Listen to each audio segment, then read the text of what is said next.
ពីបំណិនការស្គាល់ហេតុផលឥឡូវលោកខ្ញុំសូមចាប់ដើមកូនលើកសៀវភៅភាសាខ្មែរទាំងអស់គ្នាទំព័រទី96ឥឡូវគាត់ចាំស្ដាប់អ្នកគ្រូអានសិនណា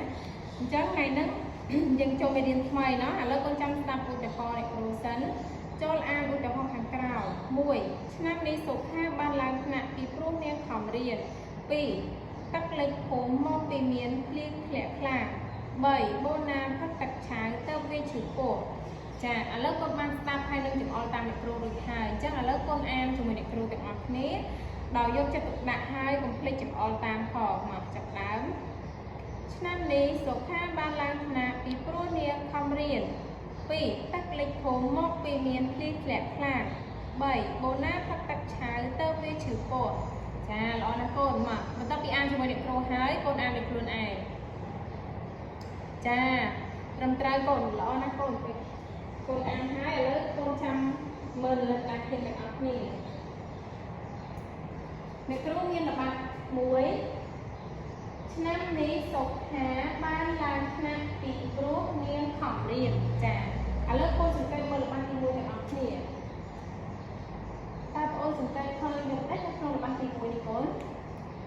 ចាកូនឃើញមានពណ៌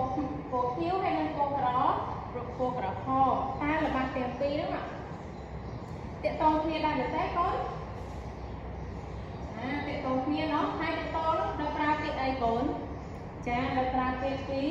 ព្រោះអញ្ចឹងល្បិចទាំងពីរនេះមានតំណែងបង្ហាញពីអីកូន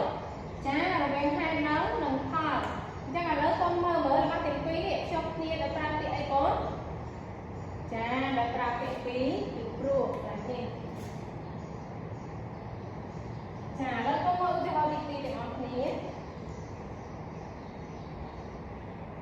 ទឹកលិចភូមិមកពីមានភ្លៀងធ្លាក់ចា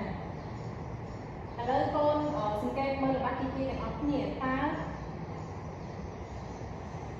ល្បិចទី2នេះកូនឃើញមានអ្វីខ្លះចាគឺមានពណ៌ខៀវនិងពណ៌ក្រហមដូចល្បិចទី1ដែរមែនអត់ចាតើក្រុមទាំងពីរហ្នឹងតាក់ទងគ្នាដែរទេកូនចាក្រុមទាំងពីរនេះតាក់ទងគ្នាហើយបង្ហាញពីអីទៅចាបង្ហាញពីហេតុនិងផលអញ្ចឹងល្បិចទាំងពីរហ្នឹងហើយល្បិចហេតុនិងផលហ្នឹងគឺភ្ជាប់គ្នាដោយប្រើពាក្យអីកូនចាដោយប្រើពាក្យមកពីចាឥឡូវកុំមកឧទាហរណ៍ទី3ទាំងអស់គ្នាបូណាផឹកទឹកឆៅទៅវាឈឺពោះចាកូនសង្កេតឃើញល្បិចទី3កូនឃើញមានអ្វីខ្លះកូនចាមានពណ៌ក្រហមហើយនិងពណ៌ខៀវដូចល្បិចទី1ដែរអញ្ចឹងតើល្បិចទាំងពីរហ្នឹងតាក់ទងគ្នាដែរទេកូនចាតាក់ទងគ្នាអញ្ចឹងល្បិចទាំងពីរហ្នឹងតាក់ទងគ្នាហើយបង្ហាញអំពីហេតុនិងផលអញ្ចឹងល្បិចទាំងពីរហ្នឹងតាក់ទងគ្នាបង្ហាញពីហេតុនិងផលហើយវាភ្ជាប់ដោយប្រើពាក្យអីកូនចាដោយប្រើពាក្យទៅចាឥឡូវអ្នកគ្រូសូមច្រឡំឡើងវិញអញ្ចឹងល្បិចទី1ល្បិចទី2និងល្បិចទី3គឺបង្ហាញអំពីហេតុនិងផលអញ្ចឹងតាមខ្លឹមសារមកនោះយើងសិក្សាពីអ្វីទៅកូនសិក្សាពីអីចាការស្គាល់ហេតុនិងផលមេរៀនទី31ការស្គាល់ហេតុនិងផល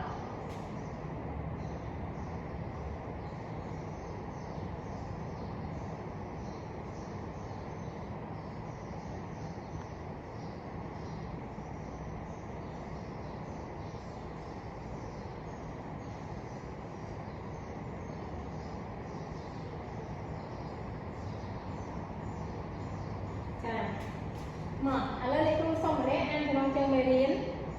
ចាការស្គាល់ហេតុនិងផល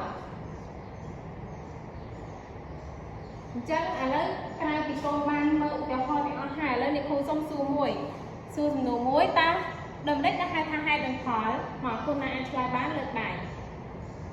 ចាមកកូន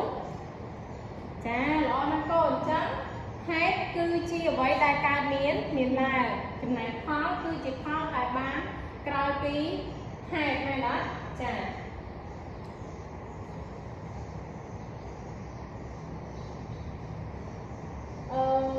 ហើយគេប្រើពាក្យរវាងហេតុនិងផលគេប្រើពាក្យអីខ្លះជាប់គ្នា ច មានពាក្យដោយសារពីព្រោះមកពីដូច្នេះចានៅមានពាក្យជាច្រើនទៀតណាចាចំណុច